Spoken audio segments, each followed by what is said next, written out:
Boa noite a todos, Boa noite. a vocês que estão aqui na sede do Centro Anchieta, como também aqueles que nos acompanham pelas redes sociais.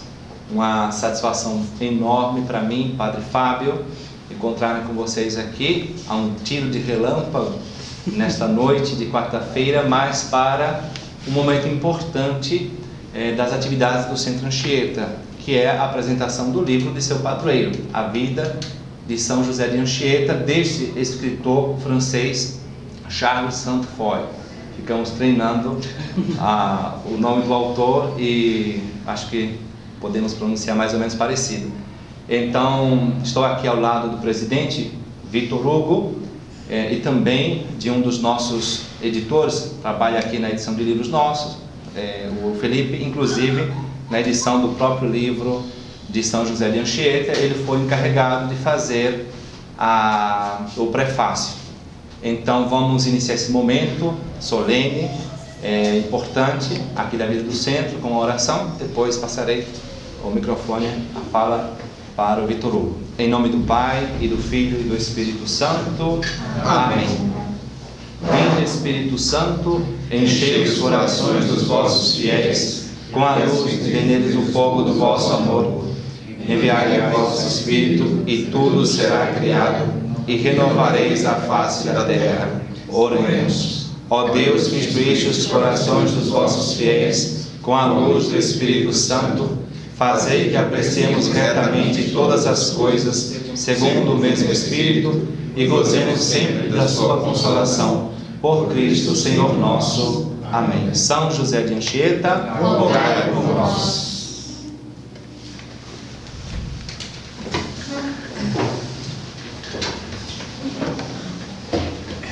Muito boa noite a todos aqui presentes, boa noite também a todos que nos acompanham aí pelo Instagram. Meu nome é Vitor Hugo, sou presidente do Centro Anchieta e hoje para nós é um dia de festa, é um dia de comemoração, né? Um dia que eu particularmente como presidente esperei que nós pudéssemos lançar uma obra sobre o nosso padroeiro, né? Sobre São José de Anchieta. Sem dúvida nenhuma, um dos maiores santos de todos os tempos, né, do cristianismo, né? Um colosso, um taumaturgo, um padre que nos inspira em tudo na história de São José de Anchieta nos inspira, né? E nós aqui, né, que somos capixabas, é um orgulho muito grande poder publicar um livro sobre São José de Anchieta, né? Temos aqui um centro com esse nome, porque afinal de contas São José de Anchieta talvez seja de nós capixabas o santo mais próximo, né? Aquele que de fato andou por nossas terras, né? Aquele que pisou nos lugares que nós diariamente circulamos aqui, né? Na cidade de Vitória, né? Eu também que sempre tive uma vida muito ativa no centro da cidade também, ou seja, o antigo colégio de São Tiago, que hoje é o Palácio Anchieta, né? Conserva ainda o nome, não é mais o Colégio de Santiago, mas conserva então o nome do santo, né? Que é o lugar onde São José de Anchieta foi sepultado, que hoje é o Palácio do Governo. Então aquela região toda ali, né? O nosso querido padroeiro esteve aqui, né? Esteve vivendo aqui nessas terras, né? Circulando por essas mesmas montanhas que nós, né? Andando por essas mesmas praias capixabas, né? Nós conhecemos aqui quantos lugares aqui no Espírito Santo, né? No nosso estado, que São José de Anchieta percorreu. Quantas igrejas aqui possuem histórias com São José de Anchieta, né? O que dá a elas uma riqueza histórica enorme, né? Nós temos aqui a cidade, o município também de Anchieta, muitos que talvez venham assistir esse vídeo, né? As pessoas que seguem o Centro Anchieta nas redes sociais, porém não são capixabas, né? Às vezes não conhecem que aqui, né, há mais ou menos, não sei se eu vou poder falar com exatidão, não sei, nós temos um município aqui do Espírito Santo chamado Anchieta, né? Que fica mais ou menos o quê? Uns 60 quilômetros, 65, 70, por aí, né? Então era a antiga cidade, a vila de Heritiba, né? Onde também tinha lá um colégio jesuíta, e muitas vezes São José de Anchieta vinha a Vitória, né? ou ia para Heritiba a pé, ou com seus amigos índios, enfim, muitas trajetórias aqui junto de nós. Então, meus amigos, gostaria de ser breve, então gostaria, antes de terminar minha fala, dizer a vocês um pouco sobre essa trajetória que tem feito a editora do Centro Anchieta. Este livro hoje é um dia de festa, porque assim, é a nossa 15ª publicação editorial, né? Então é com muita alegria, né, que a gente chega a esse número, né?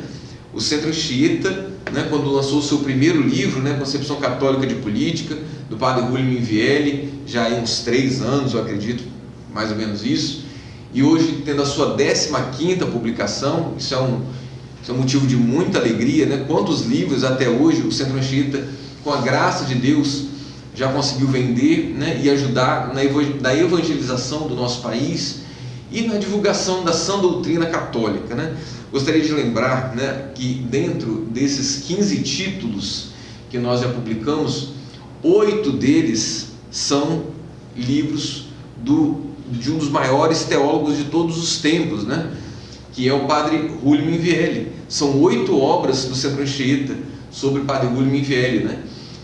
Podem todos entrar na nossa editora.centroanchieta.org. Temos lá esses 8 títulos do padre Julio Minvielli que nós já publicamos. Também já lançamos 2 obras do grande padre Miguel Ángel Fuentes, né? Um deles é As Verdades Roubadas, e o outro livro foi Os Princípios Fundamentais de Bioética, né? Que é um dos livros que está no nosso combo da ala médica, né? Que também lançamos recentemente, que contava, além desse livro, né, do padre Miguel Ángel Fuentes, Os Princípios Fundamentais de Bioética, que, diga-se de passagem, é um livro tremendo, né? Se a gente olha o índice dessa obra, é uma obra realmente para mudar o nosso mercado editorial no que diz respeito a esse tema, né? Junto com esse livro foi lançado também um livro sobre a cultura da morte, do nosso parceiro e amigo, Dr. Rômulo Félix, né? Temos também o livro A Eucaristia Combatida pelo Satanismo, do beato Clemente Marquísio. O livro Espiritismo, Doutrina e Práticas Desmascaradas, do padre Julio Maria Lombaerdi. E também os Sacramentos no Ambiente Médico, da Maria Alice e do Rodrigo Mazzini, também aqui do Centro Anchieta, que foi um lançamento aqui da nossa sala médica. Então, sim, estamos muito felizes por todos esses lançamentos. E dizer mais uma vez que esse lançamento de hoje, ele tem um papel muito importante para a gente, que é a divulgação da vida extraordinária de São José de Anchieta. Todos aqueles que tiverem a oportunidade de ter em mãos essa obra vão poder, sem dúvida nenhuma, conhecer uma das maiores histórias de todos os tempos, né? De um dos maiores santos de todos os tempos. O número de milagres, né, de São José de Anchieta é algo assustador, assim, né? E eram grandes milagres, manifestações incríveis, né, na frente de dezenas, às vezes de centenas de pessoas, né? A fama de José de Anchieta sempre foi uma fama enorme. Então, esse livro conta com uma descrição sem fim de milagres do nosso santo, né? Na verdade, esse é o objetivo maior desse livro. O autor, Charles Sainte-Foy, diz isso claramente. Esse é o objetivo, manifestar o que foi essa vida maravilhosa, né? Assim, admirável, de São José de Anchieta. Então, esse livro conta também com 2 sermões de São José de Anchieta, né? Que é muito interessante, que aí nós estamos lendo as palavras do santo, né? 2 sermões muito bonitos, longos, que dá gosto à leitura desses sermões. Alguns trechos também do poema Santíssima Virgem Maria, que ele fez na ocasião, né, de estar preso, né, pelos índios, né, ameaçado de morte, né, e foi escrevendo os poemas na areia e guardando na sua memória um dos maiores poemas, o maior poema escrito em língua latina, né, de todos os tempos, a Virgem Maria, claro, né? e também uma linha do tempo que nos ajuda a situar também o Anchieta, né, com os seus acontecimentos políticos, né, o nascimento de pessoas influentes da sua época também, e conta ainda com a biografia do Padre Manuel da Nóbrega, que um outro grande nome, né, um outro grande colosso da história do catolicismo no Brasil, né, que se junta, nós capixabas aqui, né, nós temos assim a graça de inclusive ter outros nomes aqui, como por exemplo, não está nesse livro, né, mas eu gostaria de citar, já por estar falando sobre grandes nomes do catolicismo no estado do Espírito Santo, que é o Frei Pedro Palacios, né, fundador do Convento da Penha. Não era um jesuíta, né, ele era um franciscano, mas era um outro homem que também veio ao nosso estado, né, com aquele fogo, um fogo do Espírito Santo, um fogo abrasador, veio morar debaixo de uma pedra, né? O lugar onde Frei Pedro Palacios morou está lá, né, aos pés do Convento da Penha, né? Uma pedra que você consegue se enfiar por debaixo dela. Ali foi a morada de um homem que veio da Europa, com o quadro Nossa Senhora das Alegrias, né, transformar a fé do Espírito Santo, né? Então, grandes nomes já pisaram essa terra, e sem dúvida nenhuma, São José de Anchieta é o maior de todos eles. Mas agora eu encerro a minha fala, agradeço a todos por estarem presentes aqui, a todos que também nos assistem agora, e passo a palavra ao nosso amigo Felipe Glicéria, né, que prefaciou este livro e que também muito tem nos ajudado no Centro Anchieta. Então, muito obrigado. Felipe, por favor.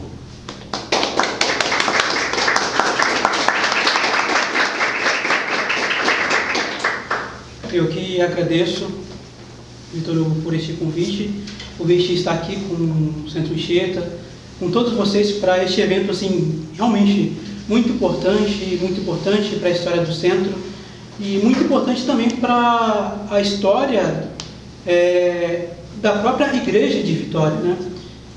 Eu lembro que lá em 2014, quando eu ainda era aluno do ensino médio, lá no Mário Ortiz, que fica bem ao lado do Palácio Anchieta, eu ainda não era católico, não tinha me convertido ainda, e eu lembro de toda aquela movimentação que teve em relação à canonização, o Papa aprovando, que depois viria a acontecer, e eu, como não católico, me imaginava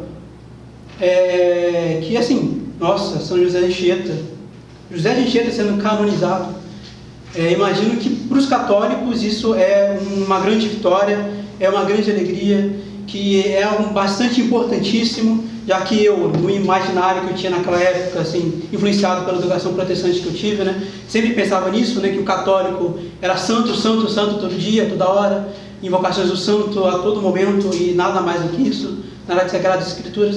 Então eu imaginei que José de Anchieta, naquele momento, naquele ato de canonização, já era bastante conhecido, já era bastante assim recorrido como uma das principais devoções do Brasil. Bem, eu me converti, eu me inseri, graças a Deus, na igreja, e olhando a partir de dentro eu percebi que nem tanto, não foi bem assim, né? Infelizmente, São José de Anchieta não é conhecido, pelo menos não como deveria ser. O Brasil, a igreja de Vitória, tem bastante débito para com ele. Realmente nós não conhecemos, não sabemos a importância que ele teve para o nosso país. E com este objetivo é que o Centro Anchieta teve essa iniciativa, com uma espécie de cumprimento também da sua própria missão, de fornecer ao público católico, ao público brasileiro, sobretudo o público capixaba, essa biografia deste santo que é um dos mais importantes. E nada mais assim pertinente do que esta biografia, a vida de São José de Anchieta. Porque o próprio gênero de escrita da obra, ela implica muita coisa, né? Muito bem, o gênero vida é um gênero muito antigo na história da igreja. Começando lá no início do cristianismo, na igreja primitiva, já naquela época já eram reunidas, já eram feitas biografias dos santos, né? Que naquela época eram os mártires. Eram reunidas, eram escritas, reunidas em forma de martirológio, né? Em cada igreja local, e eram lidos ao aniversário de do mártir a cada ano, como uma espécie de Sagrada Escritura, né? E de fato, de uma certa maneira é, né? Deus, nosso Senhor Jesus Cristo, palavra de Deus, ele se fazia presente na vida daqueles santos, na vida daqueles mártires, e o autor que escrevia a vida, escrevia justamente neste espírito, que não estava escrevendo a vida de qualquer pessoa, mas sim da vida de um santo que conseguiu fazer na sua vida Cristo presente. Mais tarde, lá mais ou menos no século V, veio a vida de São Bento, escrito por São Gregório Magno, Papa, que continuou essa tradição. São Bento não foi mártir, mas foi ainda assim escrito nesse próprio espírito, nesse espírito ascético, nesse espírito de procurar naquela obra converter pessoas, procurar naquela obra inserir a pessoa, o leitor, numa espécie de fazer com que ele estivesse lendo mesmo a própria Sagrada Escritura, né? É a tradicional leitura piedosa, né? E a vida de São José de Anchieta, a obra que nós estamos publicando agora, ela segue este mesmo padrão, segue este mesmo estilo. O autor não busca, como materialista, justificar racionalmente os milagres do santo, ou mesmo pôr em questionamento os milagres que foram narrados, que foram guardados, que foram transmitidos oralmente. Não, o objetivo principal do autor é ensinar, publicar a vida de São José de Anchieta da forma mais cristã, mais pura possível. E ele deseja, né, a própria escrita, muita gente pode até extrair isso, mas a própria escrita do livro insere o autor nisso, né, insere o leitor nisso. Não é uma leitura comum, não é uma biografia de uma pessoa comum, é uma biografia de um santo, escrito de uma forma piedosa para incutir na alma do leitor piedade e, inclusive, convertê-lo, né? A própria vida de São José de Anchieta é tão atual como nunca. São José de Anchieta, ele veio para cá ainda jovem, veio para cá com o intuito de cuidar da sua saúde, e já vemos o espírito de piedade que reinava naquela época, que reinava na companhia de Jesus, porque nós muitas vezes somos tentados a imaginar que somente aqueles missionários que vieram aqui, ou missionários que missionaram na China, na Ásia, que tinham esse espírito de desprendimento, esse espírito de renúncia. Não. O jesuíta, ao ingressar na ordem, ele já vinha com esse espírito de negação, de desprendimento. Tanto que o fato de São José vir para cá, para vir cuidar da sua saúde, numa região inóspita, e com a quase certeza de que nunca mais retornaria, prova isso, né? E ainda assim, inserido nesse contexto histórico, nós encontramos outros traços da contemporaneidade do santo. Um dos exemplos mais claros é o ambiente hostil que ele veio a encontrar. Um ambiente em que a grande maioria do pessoal que reinava aqui, que vivia aqui, não era católico, era pagão, não tinha se convertido, bastante ocasiões de pecado, uma dificuldade imensa, inclusive, na própria formação, porque aqui ainda não existiam escolas, seminários jesuítas propriamente informados, então São José meio que teve que se virar, teve que realmente ser autodidata, se autoformar-se. E olhando para a vida dele antes e comparando com o nosso contexto agora, é basicamente isso, né? A nossa sociedade, nosso contexto é basicamente materialista, sensual, erótico. Nós vemos assim que nós nos deparamos com muitas ocasiões de pecado, assim como São José teve, e a dificuldade de se formar, de se educar, de crescer na fé católica é mais ou menos naquela época, mais ou menos a mesma que daquela época. Hoje é muito difícil, graças a Deus hoje nem tanto, mas há um certo tempo atrás era muito difícil encontrar biografias de santos propriamente, né? Encontrar vidas de santos que pudesse nos elevar, que pudesse realmente nos santificar, que pudesse nos dar o exemplo. É claro, sempre esteve nas editoras obras como Filoteia, como o Livro da Vida, como Imitação de Cristo, mas as obras dos santos brasileiros, algumas obras mais clássicas de espiritualidade, até um tempo atrás não tinham. Estão ressuscitando. Exatamente, estão ressuscitando. O mercado editorial brasileiro hoje está ressuscitando essas obras, estão trazendo de volta aquilo que nós perdemos, né? E há diversos fatores que causam isso, né? Um deles é a própria visão racionalista do que é um santo, da vida dele e do lugar dele dentro da igreja. Eu lembro assim, de um exemplo assim, até engraçado sobre isso, em relação a São Jorge. São Jorge no século passado, né? No século passado houve as reformas, né? Reforma litúrgica e tudo mais. Foi definido que no calendário litúrgico não houvesse nenhum santo cuja vida não fosse comprovada de forma histórica, de forma assim crítica, né? E muitos santos, com a reforma do calendário, acabou saindo, né? Acabaram saindo do calendário. Eu não vou entrar no mérito da reforma, mas um desses santos que quase foi tirado foi São Jorge. E a pedido do próprio cardeal Dom Evaristo Arnes, ele não foi tirado, né? Ele pediu a Paulo VI na época para não ser retirado, porque, segundo ele, São Jorge era padroeiro do Corinthians e isso ia pegar muito mal. Ia dar um escândalo muito grande, ia complicar muita coisa. Então, foi feito esse pedido. Santo de grande devoção no Brasil também, é muito popular, né? Exatamente. Tem outros méritos muito maiores. Mas só para ver o estado assim, de calamitoso que se está, em que a nossa igreja está inserida. Posteriormente, São João Paulo II ele vai canonizar o Juan Diego e também vai ter protestos em relação à canonização dele, porque ele não é um santo que, segundo os moldes da historiografia moderna, existiu, né? E ele vai ter a sua canonização, vai ter bastante oposição, mas São João Paulo II vai canonizá-lo mesmo assim, e vai exaltar suas virtudes, e vai confirmar que sim, de fato ele existiu, que sim, ele foi um mensageiro da Santíssima Virgem, e tudo mais.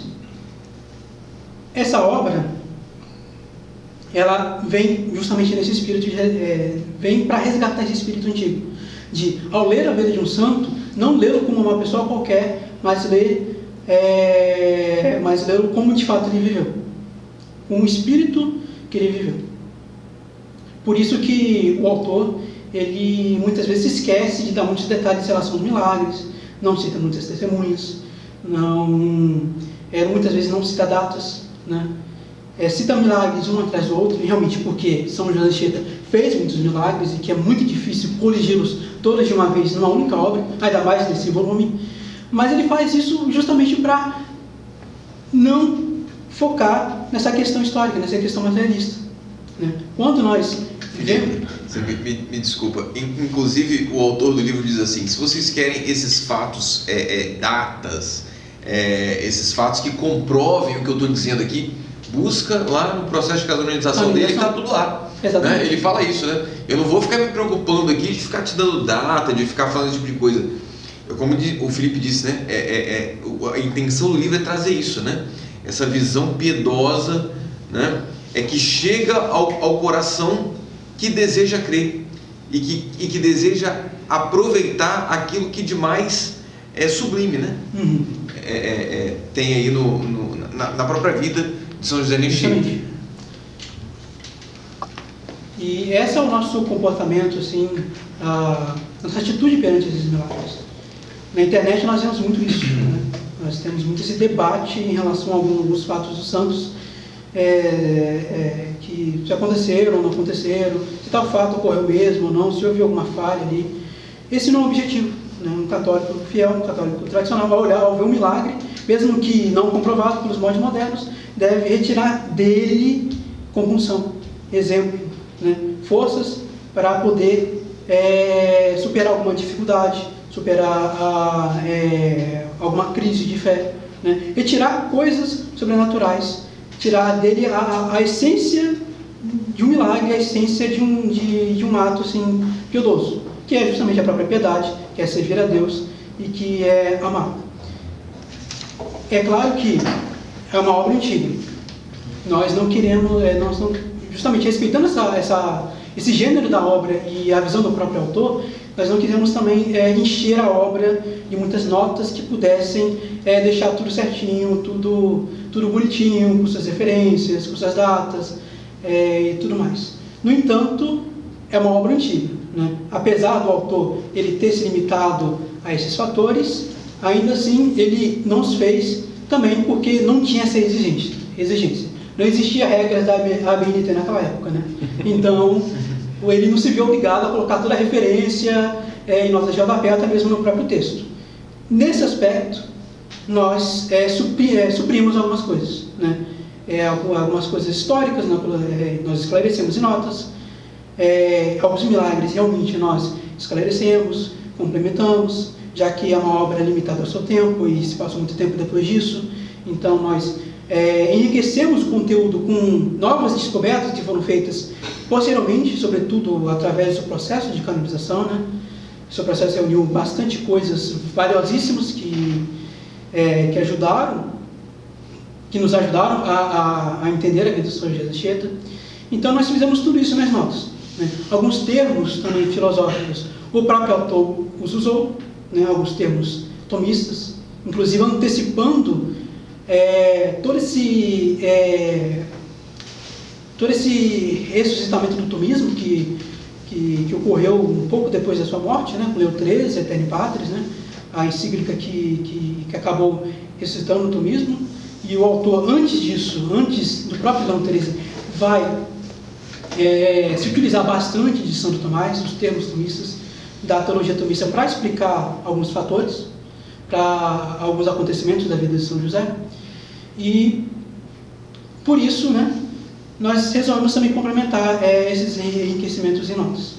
É claro que, como uma primeira leitura, e conforme está no próprio prefácio, na própria introdução do livro, se pede que a primeira leitura seja feita com espírito de devoção, né? Eu sei que, pelo menos para mim particularmente, é muito tentador ver aquele númerozinho ali na nota e consultar a nota, mas é o desejo do próprio autor e é também o nosso desejo que essa obra seja lida com devoção, como de fato foi feita para ser lida, como de fato foi escrita para tal coisa, né? O Centro Anchieta, nós esperamos assim que com esta obra, o Centro Anchieta, a própria Igreja de Vitória, nós possamos pagar um pouco desse débito que nós temos, né, em relação a São José. Se São José ele não é conhecido, que pelo menos o Santo Anchieta, na nossa missão, na nossa pequenez, façamos ser um pouco mais conhecido, né? E sobretudo que ele seja mais recorrido, né? Conforme eu mencionei, a realidade em que São José Anchieta se inseriu é uma realidade assim que é muito semelhante a nossa. Então é mister que nós recorremos a ele nas dificuldades contemporâneas, nas dificuldades atuais. Se nós temos dificuldade na nossa própria formação, que recorremos a ele, que se nós temos dificuldade na nossa vida privada, que nós recorremos a ele, e utilizamos também como exemplo, né? Como exemplo daquela pessoa que foi devoto, uma pessoa devota à Santíssima Virgem, e que dependeu dela em todas as necessidades, né? E esse é um dos motivos que o próprio poema, pelo menos de forma compendiada, pelo menos de forma resumida, está no livro.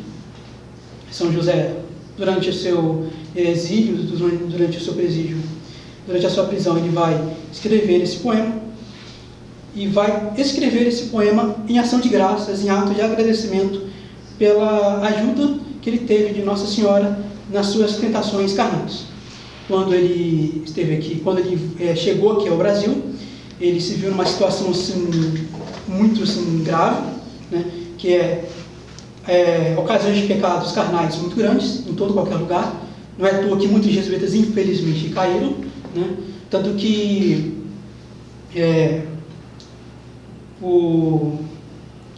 porque havia a moda indígena, essa alcançada, essa vitória sobre as tentações, ele escreveu 5.700 versos né, na areia da praia. Evidentemente que esses versos foram apagados imediatamente, mas depois ele teve o prodígio de recordá-los e colocá-los por escrito, o que constituiu o maior poema da língua latina em honra à Virgem Maria. Isso por si só já é um fato que marcaria a história da igreja. Exatamente. No que diz respeito a São José de Anchieta. Não, mas eu vou deixar você completar a sua fala, concluir, e aí eu já faço a minha. Justamente, né? Tanto que o dito popular que os padres jesuítas piedosos daquela época, e também não eram poucos, né, eles tinham uma dupla missão. A primeira, evangelizar e converter os ímpios, e a segunda missão é evangelizar e converter aquelas pessoas que tinham caído, os jesuítas caídos, né? Então, São José de Anchieta foi uma das pessoas que teve que catequizar os próprios jesuítas, justamente. E como ele fez esse gesto de ação de graças, a Nossa Senhora, é curioso, porque ele perseverou, né, ele recorreu muito a Nossa Senhora para não cair nesse pecado, não perder a sua virgindade, manter a consciência perfeita. E é curioso porque nesse poema se demonstra assim, em diversos aspectos, os benefícios que ele conseguiu alcançar em conservar a própria pureza, né? Santo Tomás diz que a castidade é uma virtude angélica, né? E um dos benefícios dela é conseguir iluminar não apenas a alma humana, mas todas as potências humanas, né? Então, São José de Anchieta, ele escreveu milhares de versos, né? Escreveu de um latim cuja métrica são únicos. O próprio conteúdo já é uma ação de graças a Nossa Senhora, uma confiança muito grande e uma dependência sobrenatural da Nossa Senhora, coisa que, infelizmente, se perde, né? A alma que cai nos pecados carnais, ela perde justamente essa necessidade de recorrer a Deus, né? Acaba pecando muito pela desesperança. E São José de Anchieta, convertendo todos os benefícios que alcançou em relação à pureza, ele consegue convertê-los e colocá-los nesse poema, justamente por causa disso, né? Maravilha. E justamente por causa dessa importância, nós achamos útil colocá-lo nessa obra, e também com o intuito de iniciar o leitor aos próprios escritos de São José de Anchieta, que a sua vida não passa a ser conhecida, mas também que seus escritos possam ser conhecidos, né? É secundário, mas também é importantíssimo conhecer os seus escritos, né? São José de Anchieta, ele foi nada mais nada menos que a pessoa que inaugurou a literatura brasileira, né? E inaugurou em grande estilo, né? O poema Santíssima Virgem e também os seus sermões são assim de... A gramática tupi, né? A gramática tupi também são de uma eloquência muito grande e de uma importância capitular para a nossa história, para a nossa literatura. Então nós esperamos que realmente São José de Anchieta, sendo necessário ser mais conhecido e com tantos devedores, né, que nós possamos pagar um pouco essa dívida e que possamos assim torná-lo mais conhecido.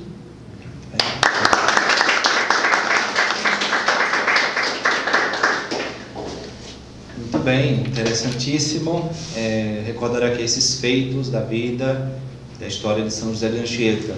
Reitero aqui minhas saudações ao presidente do Centro Anchieta, Vitor Hugo, Felipe, que colabora conosco na editora de Conosco, porque ele sinto parte do Centro Anchieta. E o próprio nome Anchieta, talvez vocês não saibam como veio aparecer para designar esta instituição, é decorrente de um encontro que nós fizemos 12 de outubro de 2017, aquele ano mariano. Vocês recordarão que 2017 foi o ano dos 500 anos da Revolução Protestante, 300 anos da maçonaria e 100 anos do comunismo, né? O diabo estava em festa. Fátima também. Agora, por outro lado, nós comemoramos 300 anos de Nossa Senhora Aparecida e 100 anos de Nossa Senhora de Fátima. Também no 2017, que foi um ano emblemático, um ano histórico, portanto, que deve ser lido, interpretado, não somente desde o ponto de vista cronológico, histórico, mas também da teologia da história. Quer dizer, devemos olhar o ano 2017 e o tempo atual com o olhar da providência divina, sob a ótica da providência divina, quer dizer, o que Deus está providenciando para nós. E naquela feliz data nós iniciamos essa instituição, quer dizer, estávamos concebendo, gestando essa instituição, que já vinha caminhando informalmente, mas que ali decidiu tomar o nome, foi sugestão de um dos membros do Centro Anchieta, aqui hoje não presente, Lucas Lagarce, por que não Anchieta?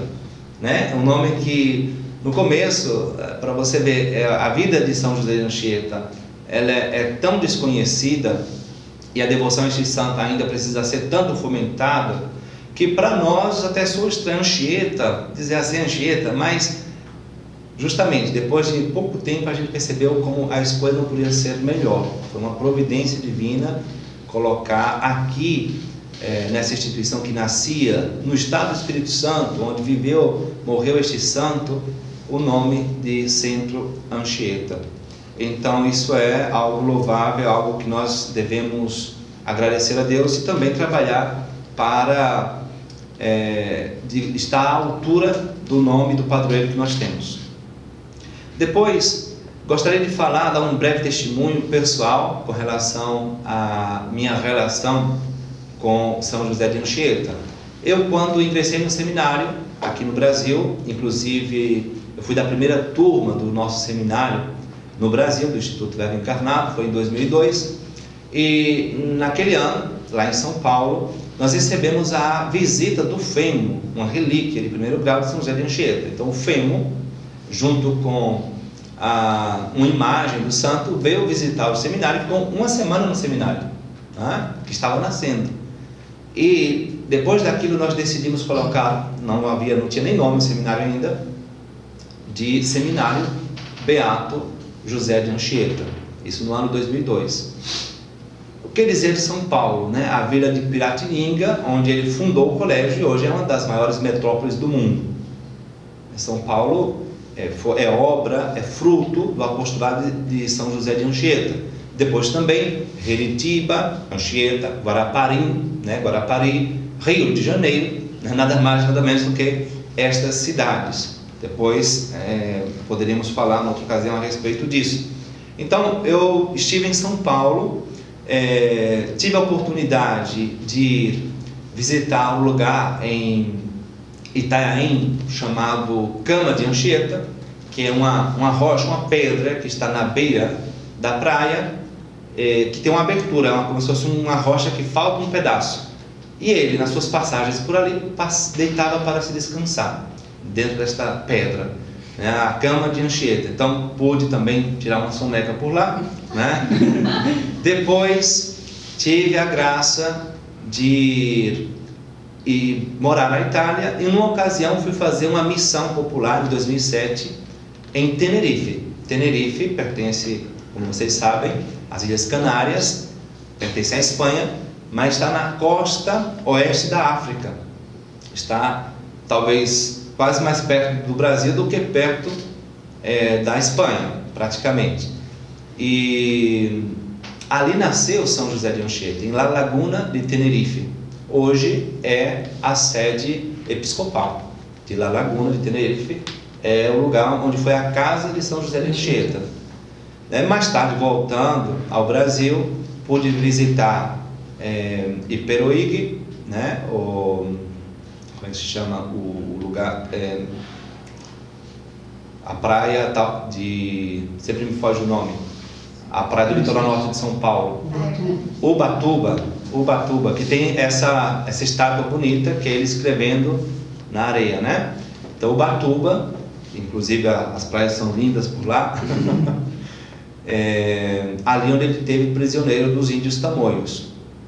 Então, outro lugar mais que eu pude conhecer. Por fim, vim ao Espírito Santo, né? Para onde?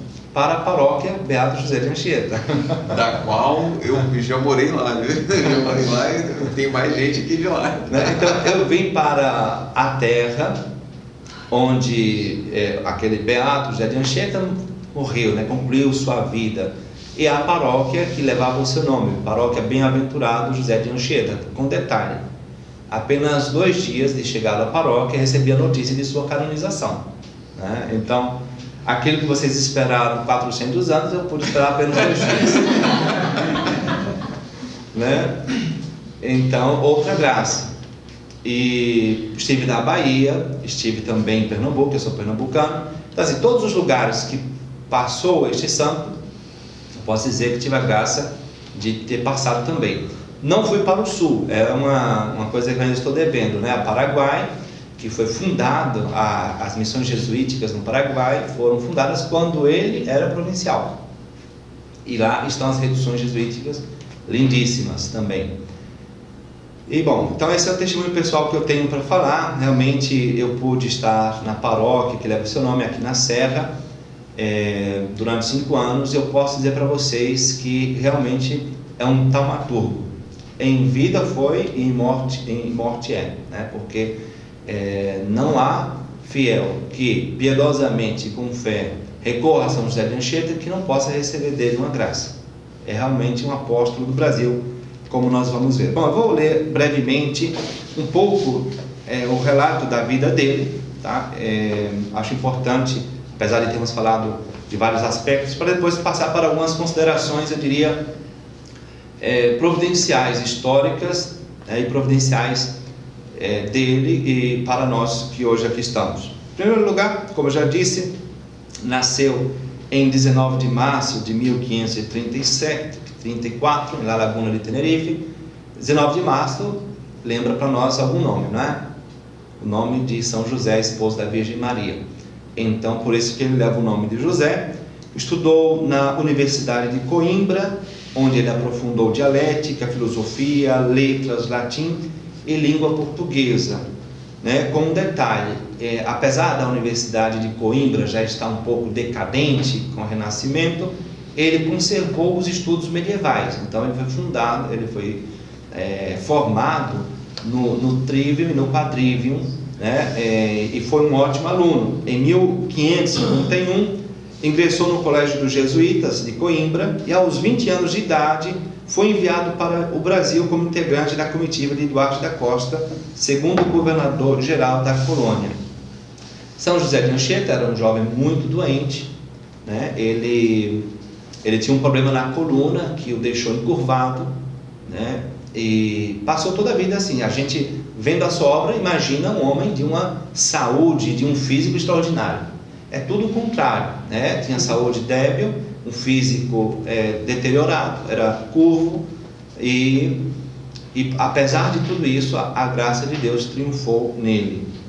Uma plantação de cana-de-açúcar foi instalada na capitania de São Vicente, onde o padre Manuel da Nóbrega, superior da Companhia de Jesus aqui no Brasil, empenhava-se na fundação de um colégio situado no Planalto de Piratininga, berço da cidade de São Paulo. Hoje é o pátio do colégio lá em São Paulo. Anchieta foi enviado para colaborar com ele e desempenhou no lugar importante papel, ensinando as primeiras letras aos índios e filhos dos colonos. Então ensinava tanto aos filhos dos colonos quanto aos índios. Por ocasião da revolta dos Tamoios, permaneceu de abril a setembro de 1564 como refém dos índios na praia de Peruígue, Ubatuba, enquanto Nóbrega, o seu superior provincial, discutia as condições de paz com as autoridades portuguesas. Aos 25 anos, tornou-se reitor do Colégio de São Vicente e 18 anos mais tarde, provincial da Ordem. Foi aqui no Brasil que ele foi ordenado sacerdote. Transferido para o atual estado do Rio de Janeiro, participou da fundação da cidade homônima, criou o Hospital da Misericórdia, ainda hoje existente, e atuou na expulsão dos calvinistas franceses. Também esse título vocês não conheciam, né? De soldado.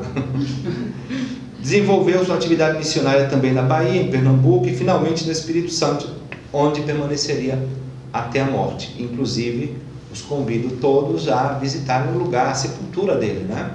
Que está ali no Palácio Anchieta. Hoje conserva-se a lápide e, apesar do corpo dele ter sido dispersado por diversos lugares e disse não saber onde está, acredita-se que se tem encontrado alguns restos significativos do corpo dele. Isso é bem recente, inclusive não é tão público assim. A obra de Anchieta apresenta dois aspectos de relevância histórica para o Brasil, né? O trabalho de missionário e o de educador, ligado à criação literária e teatral.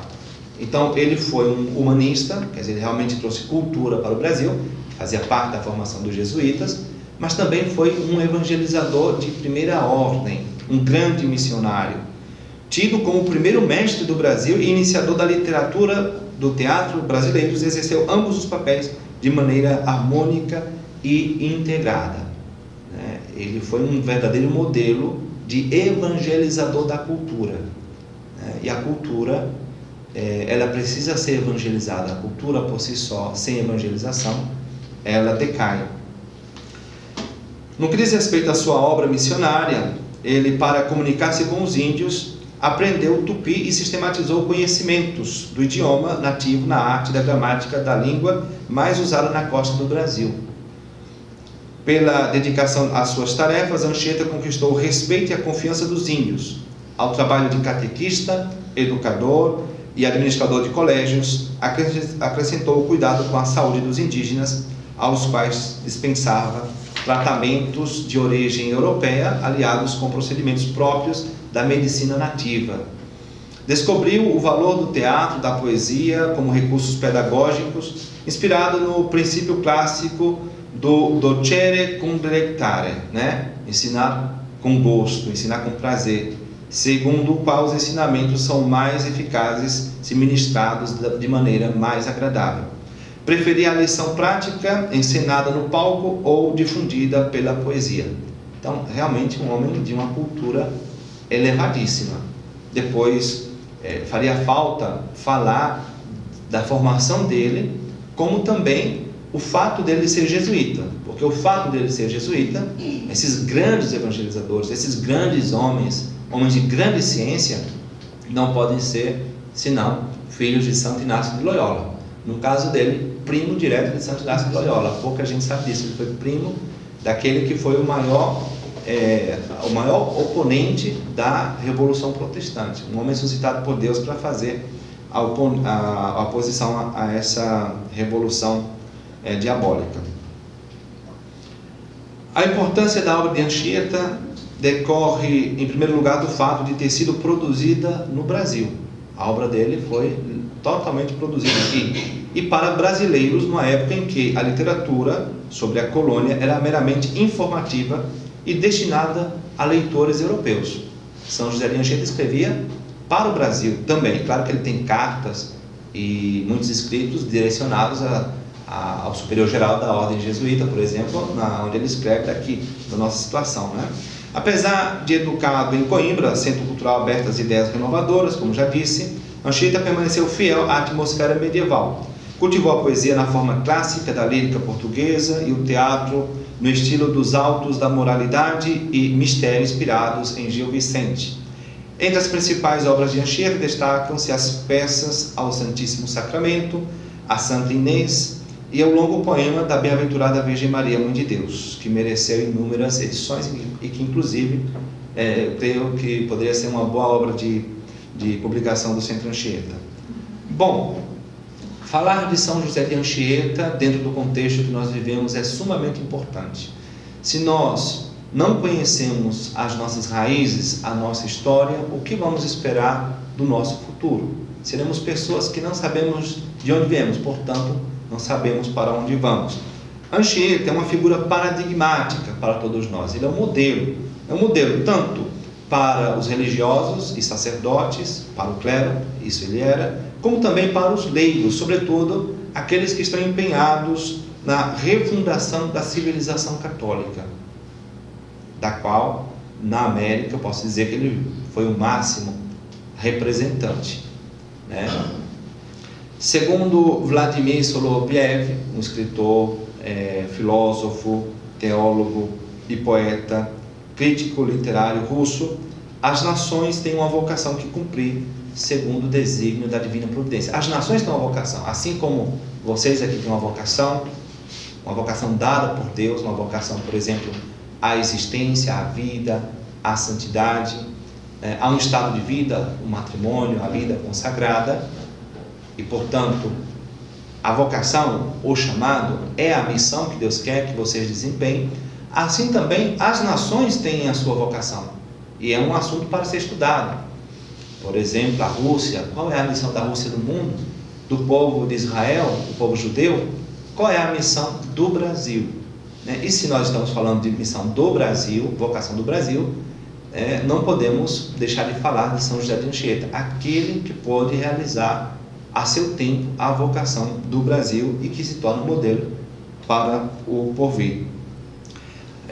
José Primo de Oliveira Rivera, ou José Primo Rivera, que é um escritor político espanhol, ele diz o que é que nos caracteriza como nação. Aí vocês poderão dizer, a língua no Brasil é a língua portuguesa e nos une, nos caracteriza, mas também tem outros países de língua portuguesa. A cultura tem raízes, sejam europeias, sejam africanas, sejam locais, nativas, mas nós não nos caracterizamos por alguma cultura aqui no Brasil. Então, assim, entre vários elementos que nós possamos analisar, o que realmente nos une como nação, nos caracteriza, é a nossa vocação. É aquilo para o qual Deus nos chamou e aquilo que Ele espera de nós. Isto é importantíssimo. É importante que nessa contra-revolução, nesta alvorada de apóstolos que estamos tendo no Brasil, tenhamos em conta este fato, esta vocação que nós queremos recuperar, que nós queremos ser fiéis. Conforme esse pressuposto, o Brasil, portanto, tem uma vocação. E qual é a vocação do Brasil? A vocação do Brasil é, a meu ver, de conservar a fé no mundo. É uma opinião. De conservar a fé no mundo. Quando o Filho do Homem vier sobre a terra, encontrará a fé? Ainda encontrará a fé? Poderíamos responder, sim, um pouco no Brasil. Não, na verdade, também um pouco em cada parte do mundo, mas significativamente eu diria no Brasil. Isso fica bem claro a partir de diversos acontecimentos históricos que envolvem a história do Brasil. Por exemplo, as visões de Dom Afonso Henrique, aquele que foi o fundador de Portugal, aquele a quem apareceu uma cruz no céu e disse que levasse aquela cruz a terras longínquas. Então Portugal nasceu com uma cruz no céu.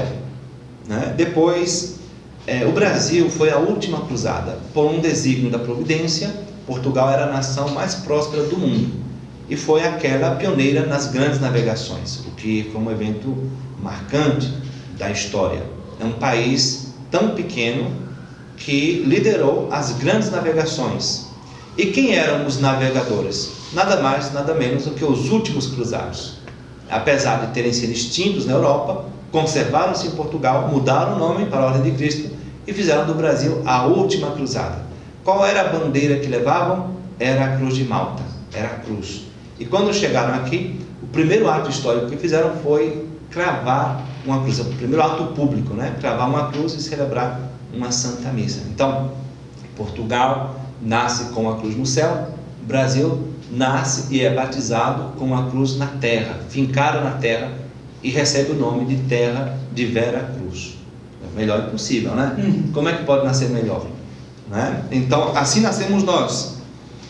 Depois, a coroa dos reis de Portugal, que ainda historicamente os reis passaram a não receber a coroa, porque essa coroa se deve à Santíssima Virgem Maria, assim hoje ainda é feito, as façanhas da princesa Isabel, que nós conhecemos, inclusive uma mulher que, como São José de Anchieta, foram deixados à margem da história do Brasil, isso de caso pensado, nada é por acaso, caso pensado, esconder o heroísmo, para matar o patriotismo, para fazer perder essa identidade que nós temos, a identidade da nossa vocação. As promessas de Nossa Senhora de Fátima, dizendo que em Portugal se conservaria o dogma da fé. Ora, Portugal, aquele que está na Europa, parece que não a tem mais, em certo sentido. Quem for lá se dá conta. Não digo que não tenha fé, acho que é um dos países europeus ainda mais católicos. Mas esse Portugal não será o Brasil, né? Esse Portugal que em espírito é o mesmo Brasil, ou seja, nos distinguimos por uma questão política, nos distinguimos por uma questão geográfica, mas enquanto nação, será que não somos a mesma? Né? Não foi lá que nascemos de alguma forma, né? Naquela visão de Dom Afonso Henrique, naquela empreitada dos cruzados, e depois aqui, naquela missa.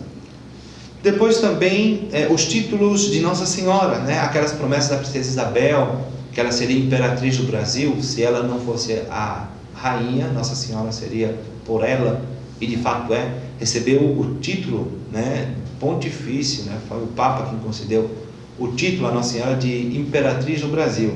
Ela também recebe um título menos importante para nós, mais importante para o Brasil, de generalíssima do Exército Brasileiro, né? Não à toa o Exército, apesar dos pesares, ele quem nos salvou do comunismo em 64, não é verdade?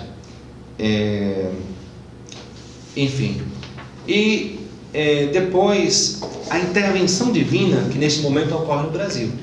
Nós estamos vendo movimentos cristãos surgirem no mundo inteiro, mas em comparação com o Brasil, eles não são uma sombra somente, porque no Brasil tem ocorrido, era isso o que Felipe se referia, ao dizer que não havia praticamente uma lista bibliográfica, né, a vida dos santos.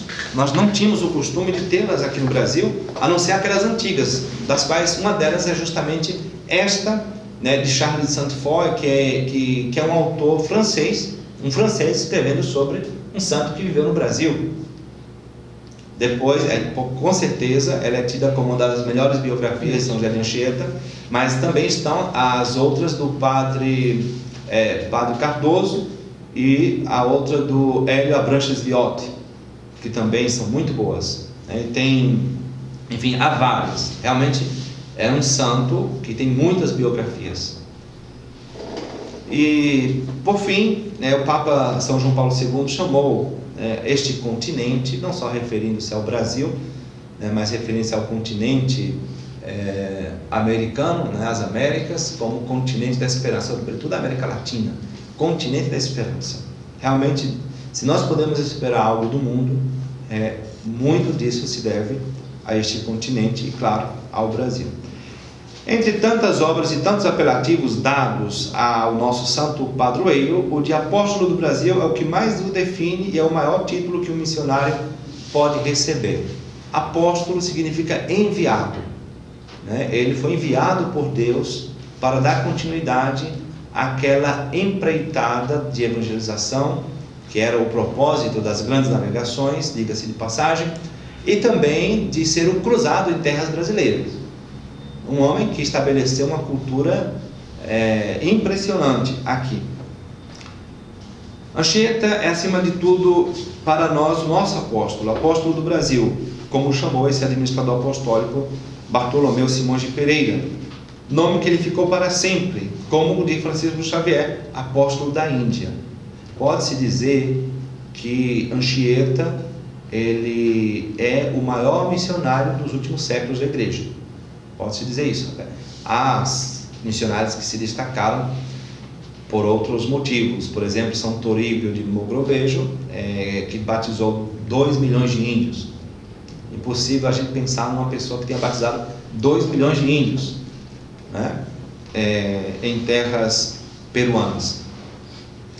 Bem, nós somos então devedores desse apóstolo. Portanto, com toda a propriedade podemos colocar as palavras de São Paulo na boca de Anchieta.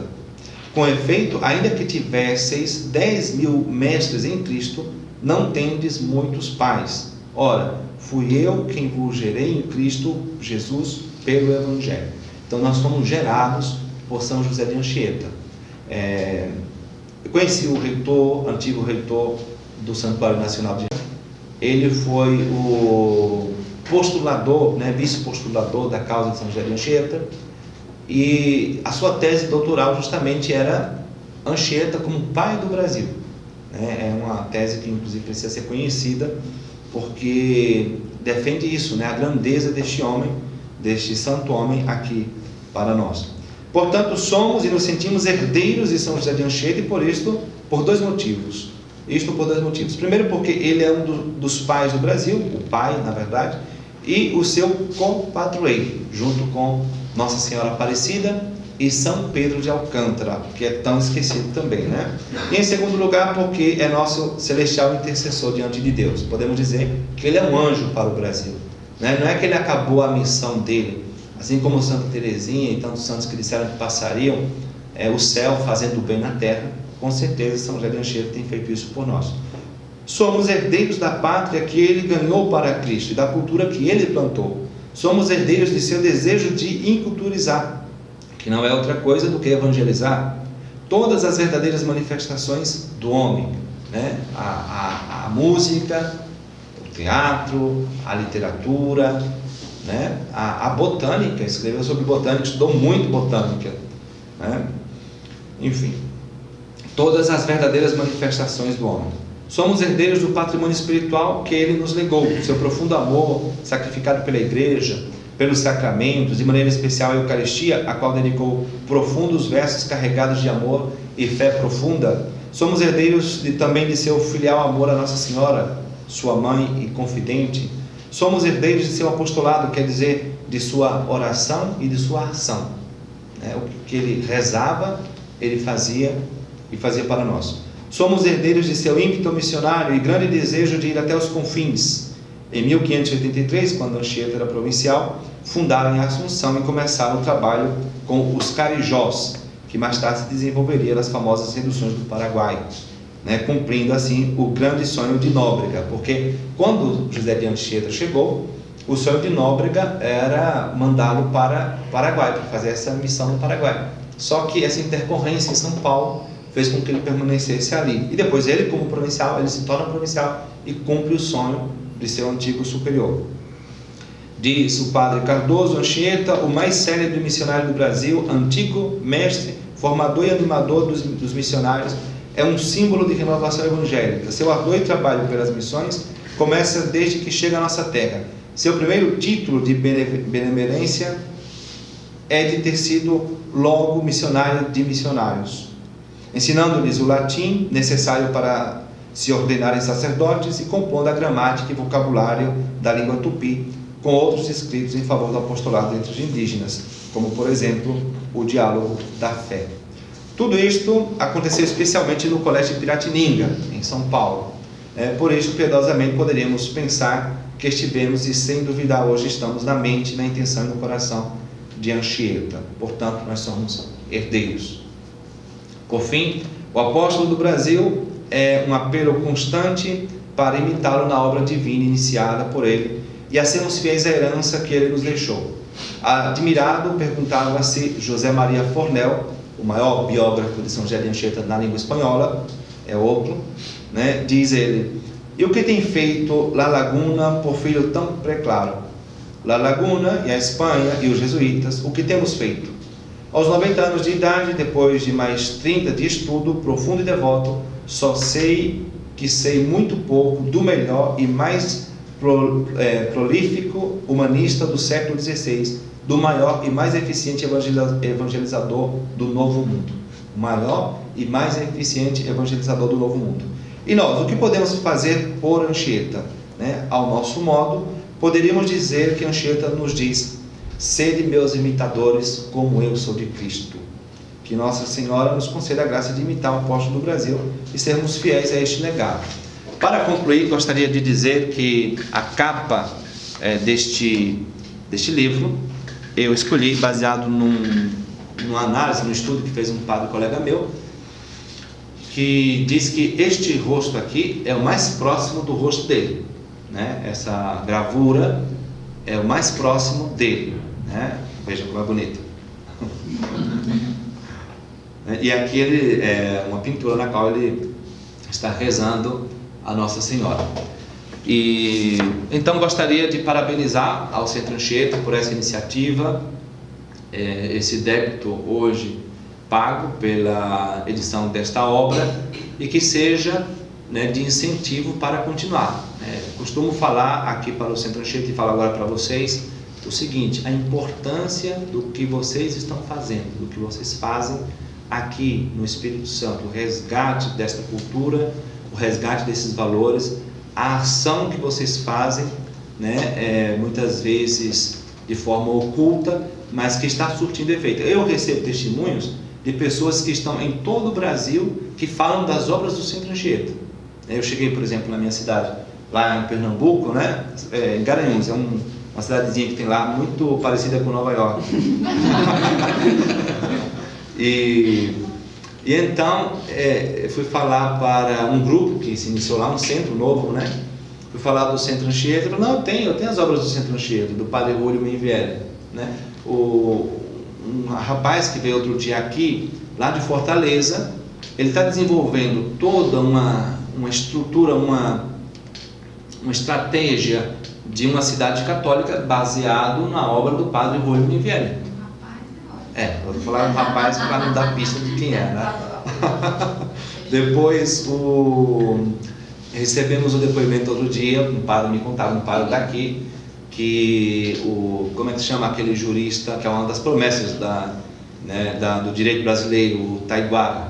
Conhece o Taiguara? Taiguara Fernandes. Ele falou que lê Julio Minvieri desde os 15, 14 anos. E ele compra todas as obras do Padre Julio Minvieri, editadas em português pelo Centro Anchieta, né? Legal. E do Padre Castellani também. Então, assim, é uma coisa impressionante. Quer dizer, os intelectuais, aqueles a quem nós temos que chegamos de alguma forma, né? A pessoa que quer estudar vai encontrar esse endereço.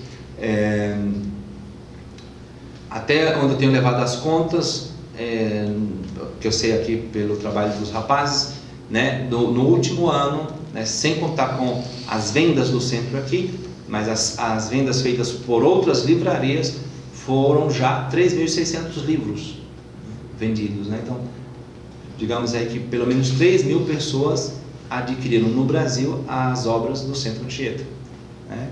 Então nós precisamos destacar isso e dizer que isso é um germe de civilização e de civilização cristã. O melhor que nós podemos oferecer para o mundo é o catolicismo. Não tem nada melhor, é o catolicismo. E dizia uma biógrafa de outro santo, do santo brasileiro, o primeiro deles, Santo Antônio de Santana Galvão: um santo é o maior presente de Deus para o mundo. Não há nada maior que Deus possa oferecer para o mundo, que Deus ofereça para o mundo, que um santo. Depois da redenção, claro, é alguém que viveu o mistério da redenção. Um santo é a Sagrada Escritura feita vida. Enquanto ali nós temos a palavra escrita, um santo é a execução desse projeto, né? É a Sagrada Escritura vivente, falando, atuando, agindo. É o próprio Verbo em vida, né? Uma encarnação nova do Verbo, um outro Cristo. Então, com essas palavras encerro a minha fala, parabenizo vocês e digo que sigamos adiante com toda essa empreitada.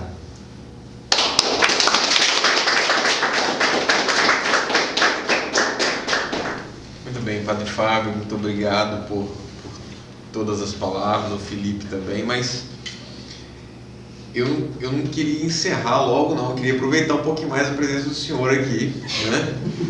Fazer mais uma perguntinha para a gente estender só por mais alguns minutinhos aqui esse momento que a gente está tendo junto hoje. Porque é o seguinte, lendo essa obra, né, a vida de São José de Anchieta, né, e vendo a nossa época, que é uma época de esfriamento de fé, né, é uma época de materialismo, é uma época ateia, é um tempo ateu, né, de muitas dificuldades de evangelização, né. José de Anchieta também, as dificuldades dele eram enormes, né, ou seja, ele chegou aqui diante de um continente pagão, né, e com a missão de evangelizar os pagãos, né, dos quais ele chegou aqui sem saber falar o idioma deles, né, e desenvolveu todo um trabalho tanto de compreensão do idioma dos índios e de catequização, como o senhor colocou, né, por meio da música, por meio do teatro, e hoje nós também vivemos essa necessidade da missão, né? São José de Anchieta saiu da Europa, veio para cá por conta de um problema de saúde, né? Mas não só ele, mas os outros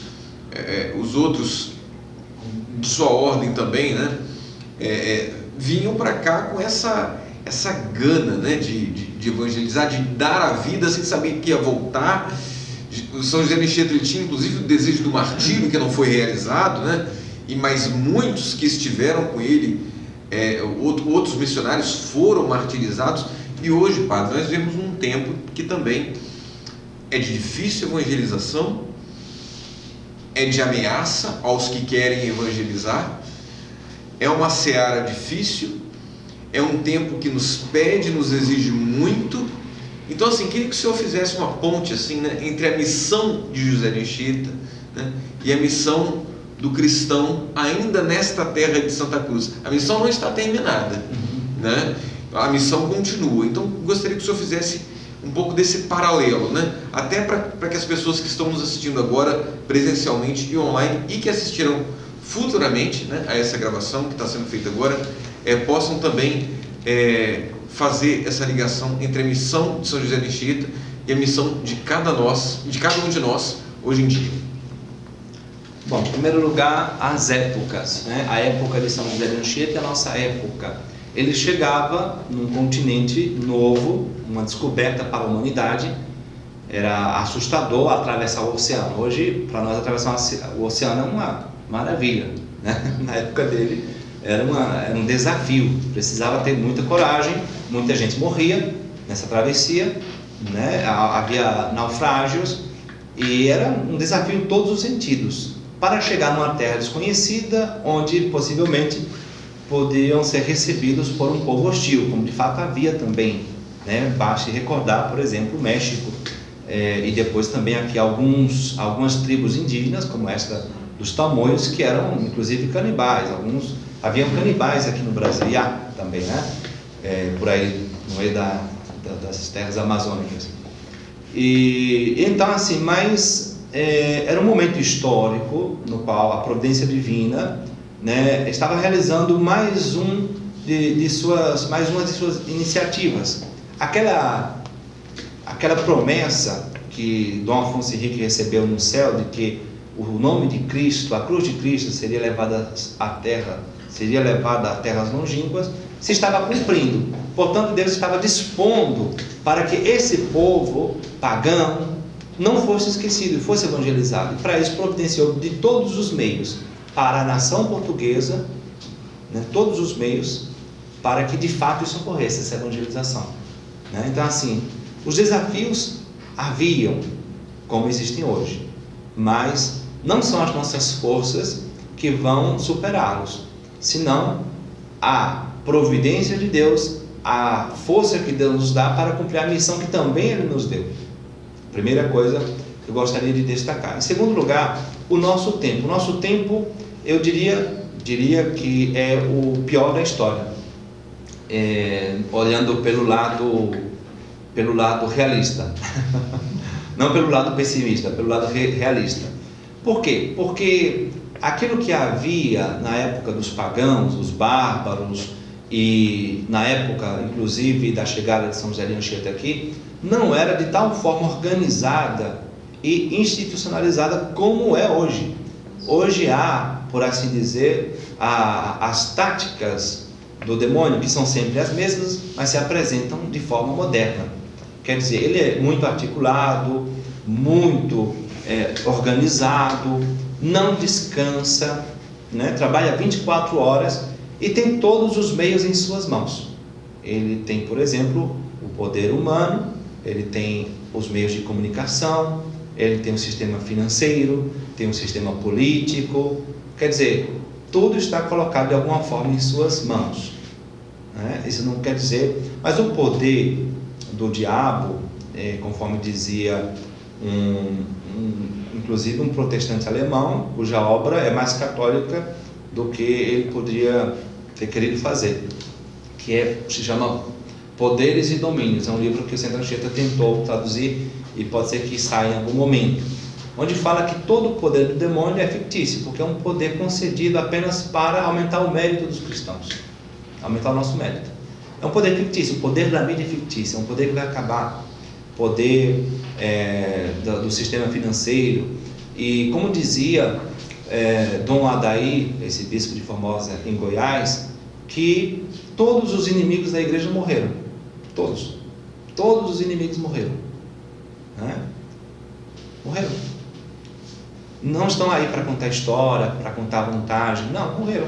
O que vai acontecer com os inimigos da igreja atual? Os atuais inimigos da igreja vão morrer todos. Eles não vão ganhar, né? Enquanto nós já temos a vitória. Então, apesar de estarmos providencialmente e por uma graça muito grande nos tempos mais difíceis da história, numa mudança de época, numa encruzilhada histórica, nós estamos tendo os meios, os exemplos, a mão de Deus para realmente empreendermos uma nova cruzada. Então, quem não percebeu isso, sinta-se convidado, perceba e ponha a mão no arado, né? Recolha as armas e vamos, porque é isso que Deus quer que aconteça. Eu costumo dizer o seguinte, que se o fim está próximo, então nós temos que gastar as nossas últimas forças. Se está próximo mesmo, então vamos gastar as nossas últimas forças, não é? Como dizem alguns por aí, vamos cair atirando, né? Mas se ainda vai demorar, então melhor ainda, porque aí nós vamos ter o tempo de realmente estruturarmos, de articularmos, fazendo o que nós temos que fazer, mas com mais tempo, e portanto poderemos colher provavelmente maiores frutos, não é? Então são duas coisas que a gente tem que ter em conta. Somos vencedores, na verdade somos mais que vencedores, como dizia São Paulo aos Romanos, e estamos num momento muito propício, estamos sendo provocados, Deus está colocando a sua mão, as armas, os meios estão assim à disposição, agora basta a gente fazer alguma coisa. Por isso que eu não me canso de convocá-los, de chamá-los, de dizer vamos juntos nessa empreitada, porque precisamos, o mundo precisa, né? E Deus não precisa, mas se faz precisar. Deus conta conosco, né? Ele quer que nós façamos parte dessa grande guerra, né? E que nós levantemos com Ele o estandarte da vitória.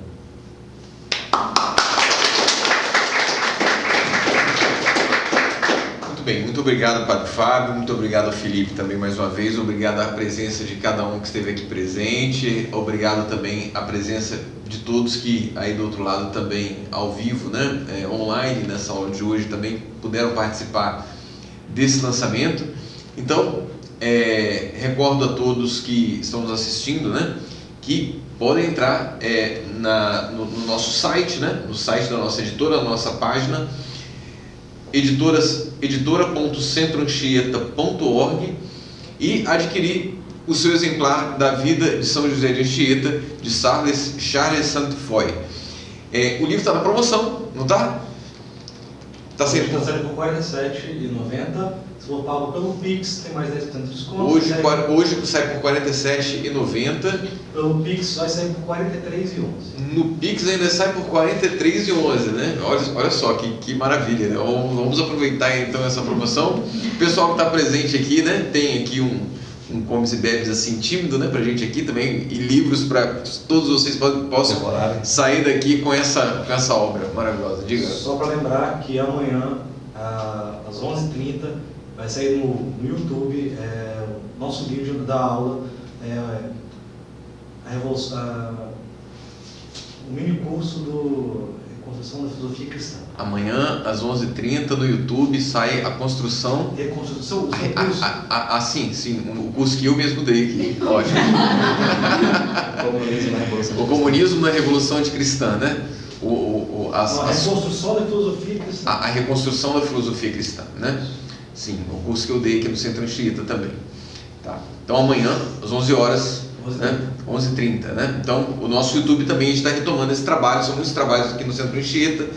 e a gente tem colocado as coisas para andar na medida que a gente consegue ter perna para fazer isso, né? Então agradecemos a todos que estão online a presença, todos aqui também presentes, agradecemos muito, e peço ao Padre Fábio que nos dê a sua bênção para a gente encerrar esse encontro.